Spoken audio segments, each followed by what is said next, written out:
За нөхцөл нь юу юм бэ гэх юм бол те Кримийн арал угаасаа өнгөрцөн худлаа болсон. Кримийн арал 2016 онд LED-ний худлаа болсон байсан. Тэгээд ямар нэгэн байдлаар аюулгүй байдлын баталгаа Америк талаас байхгүй, НАТО талаас байхгүй, Украин хизээч НАТО-гийн гишүүн болохгүй. Тэгээд Украинчууд юу хийх ёстой бэ гэх юм бол Америкчуудтай тэр газрын хавар элемент те газрын одоо баялагын хамтрах ажил гэрэн дээр гар сүг зурх ёстой.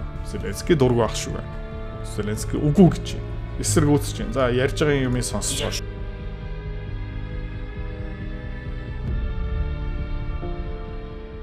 Монголчууд хэдүүлээ хамгийн сүүлд хизээ алгадуулсан бэ?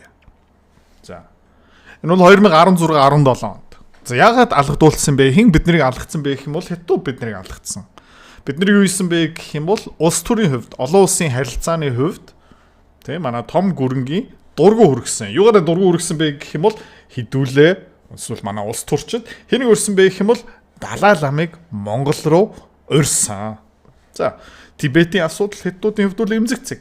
Өөр Монголын асуудал бол хятадуудын хувьд эмзэг цэг. Уйгуруудын асуудал хятадуудын хувьд бол эмзэг цэг. За. Өөр ямар эмзэг цэг байгаа юм бэ гэх юм бол бид нэр Америкчуудаа хэтэрхий зузаарчих юм бол эмзэг цэг. Бид нар НАТОгийн гишүүн болоод ирэх юм бол бүр эмзэг цэг. За тэгээд хятадууд ямар арга хэмжээ авах юм бэ гэх юм бол эхлээд за юу. Улс төрийн асуудлыг улс төрийн замаар шийдэх гэж оролдоно. Манай гадаад харилцааны яамтай уулзсан, манай элчин сайдтай уулзсан. За дараа нь ерөнхий сайд ерөнхийлөгч ярина. Тэгээд улс төрийн шийдэл хүрч чадахгүй юм бол дайны арга хэмжээ авна. За заавалчгүй бид нар л бөмбөг шидээгүй. Хятадууд эхлээд эсэргүүцэлтэй бити над хүнийг Монгол руу авчраарэ. За бид нар сонсоогүй хятадууд юу хийсэн бэ гэх юм бол хилээ хаацсан манай нүүрс гарахаа болцсон. Тухайн үед нүүрсний үн маш өндөр ханш дээр байсан. Ойролцоо $200-300. За тэгээ юу болсон бэ гэх юм бол манай улс гадаад худалдааны тэнцлийн долларын урсгалын төсвийн асуудал ороод за хил дээр 70 км-ийн замын түвшил үүссэн. Тухайн үед манай Монгол улс ер нь алдартай болсон юугаар юм бэ гэх юм бол дэлхийн хамгийн урт замын төвжил тухайн үед Улаанбаатар хот Яармгийн зам нээлттэй байсан уу? Нээлттэй байгаагүй байхаа. Тэр Яармгийн асуудал байгаагүй. Өнөөдөр ч гэсэн хамгийн их замын түвшилтэй улсын нэг байгаа хаа. Гэхдээ 70 км-ийн гашуун сухаад тийм хил дээр ийм асуудал үүссэн.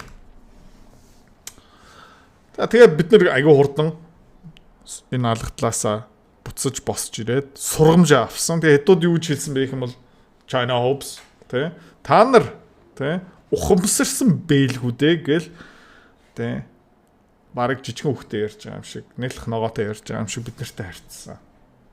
За. Тэгээ энэс хойш монголчууд манай гадаад хэргийн сайд, манай ерөнхий сайд, манай ерөнхийлөгч тухайн үед хятадуудад ямар амлалт өгсөн бэ гэх юм бол бид нар дахиж хизээч Далай ламыг өөрөхгүй гэсэн тангар үүрсэн байх шиг байлээ. За энэний дараа янз бүрийн хил дээр шалгалтууд болсон нүрс гараад эхэлсэн, шимтгэлүүд нь буурсан. За. Тэгээ энэгээр би юу хэлэх гээд байна гэх юм бол улс төрийн асуудлыг эхлээд улс төрийн замаар шийдэгдэх гэж үздэг.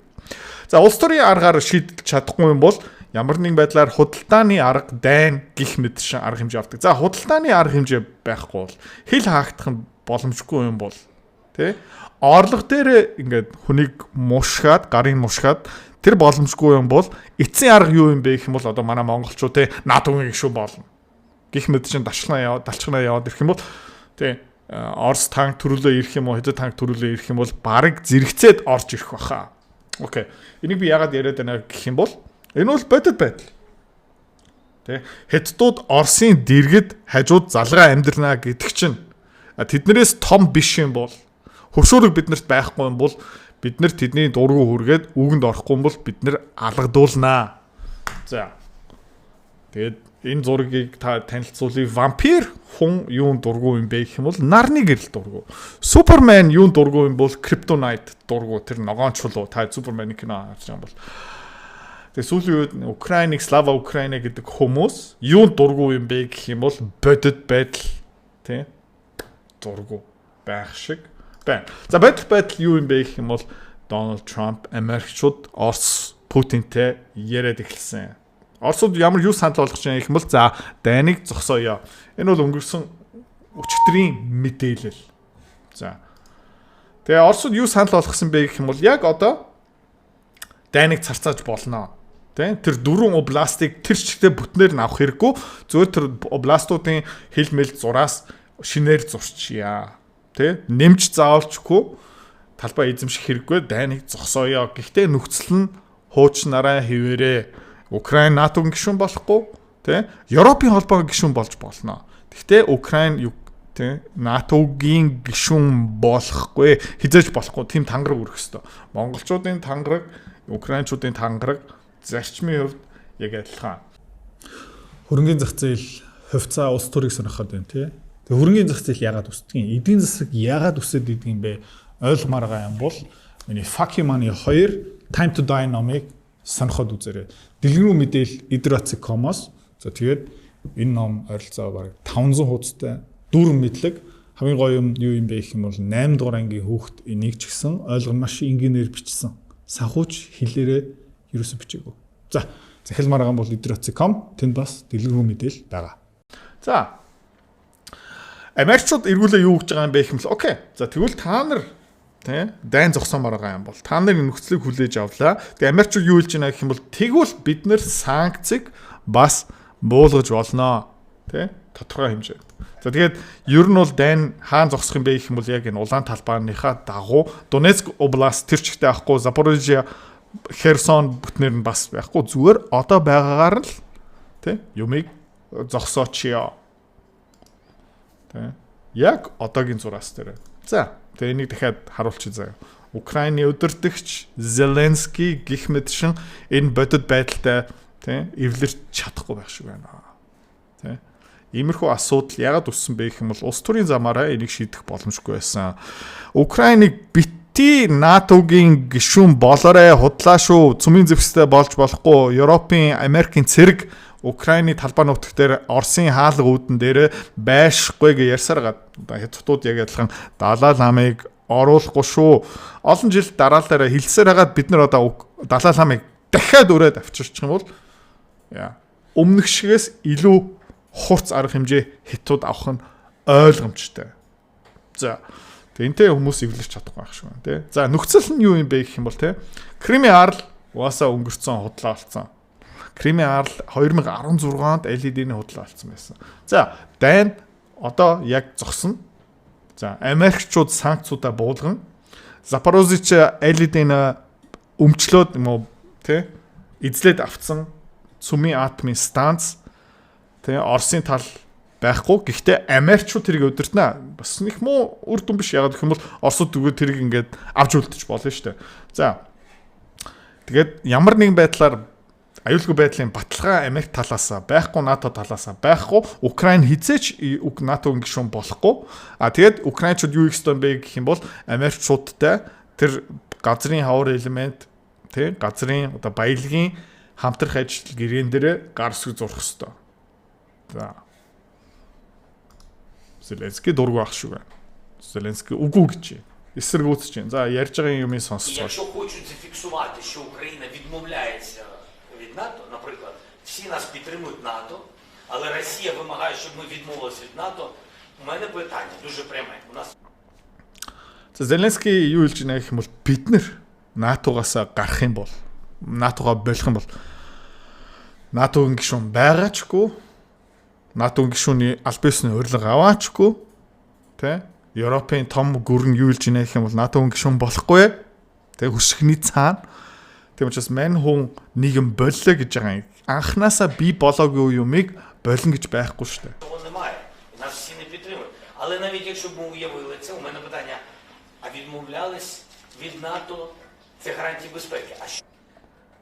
За бид нар НАТОгоос үгүй НАТО Украиныг айлдын татгалцсан юмыг мань хүн одоо өөр өнцгөөсөө ярьж байна. А що буде Україна? У мене дуже просте запитання.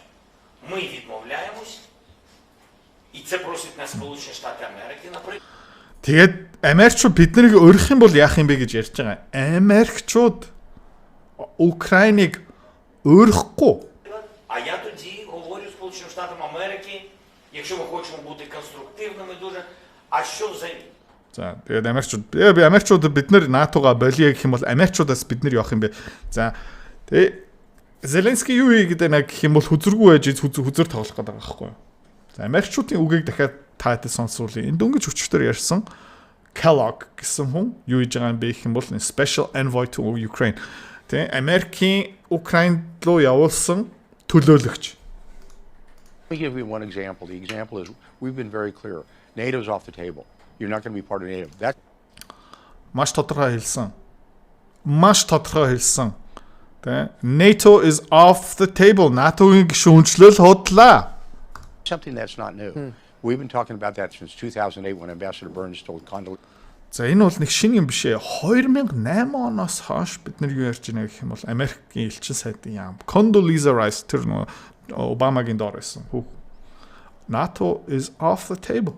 Rice, this was a bridge too far. I wrote about it in 2013. But there's workarounds. There's workarounds you can do and workarounds you can work. So you don't want to start with a problem, throw it out there, and there's no solution to it. За тэгээд Украинд юу хийж байна гэх юм бол за энэ асуудлыг өөр харгаар шийдэж болно. Тэ? Тэгвэл НАТО гэж яриад ах юм бол энэ шийдэгдэх боломжгүй асуудал. Тэ? Бүх юм гацаачна. Let me give you one example. The example is we've been very clear. NATO's off the table. За тэгээд хуучин Зеленскигийн туслах байсан хамтарч улс төрийн карьераа явуулж исэн Арестович тэ одоо Украинаас зугтцсан.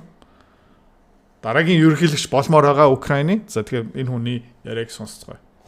Что мы должны отдавать? 4 области. Бид нар яах гэж 4 областыг өгөх ёстой юм бэ? По простой причине, потому что через полгода или год будете отдавать 6. Яагаад вэ гэх юм бол 6 юм уу 12 сарын дараа 4 областыг өгөхгүй 6 областыг өгөх болно. Не хватит ума, 8 будете отдавать. За тэгээд тархинис байхгүй юм бол тарих байхгүй юм бол толгойноо тэнэгтэй дах юм бол 8 областыг өгнө. Далайн гарцгүй болно Одесса байхгүй болно. За энэ хангалттай юу ойлгомжтой юу? Ойлгомжтой баймаар ах юм аа. Гэхдээ украинчууд эсрүүцэж байна. Тэгээ Марко Рубио энэ бол 3 минутын өгөө. Энэ өчтөр гарсан мэдээлэл. Өгөө худлаа өнөөдөр юм байна. За. Дөнгөж нэг цагийн өмнө гарч ирсэн. Rubio to skip Ukraine talks as Zelensky rejects key detail of US proposal. Zelensky гүрээсээр л байна.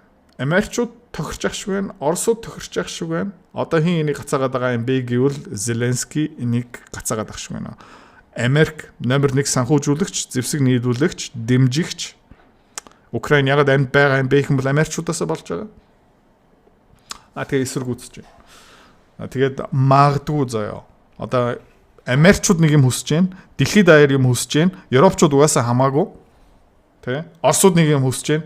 Юу болох юм бэ гэх юм бол энэ болох магадaltaй. Харцгаая. 5 сард тэ би өмнө хэлжсэн. 5 сард нэг томоохон юм болох гэдэг шиг байна. Алтны үн ханш өссөн. За өнөөдөр жоохон буурч ийн л та. Гэхдээ 5 сард нэг тишээ болох баха. Тэгээд магадгүй Зеленский тэ уулзах хөстө хүмүүстэй уулзах магадлал нэмэгдээд ах шиг байна. Харцгаая.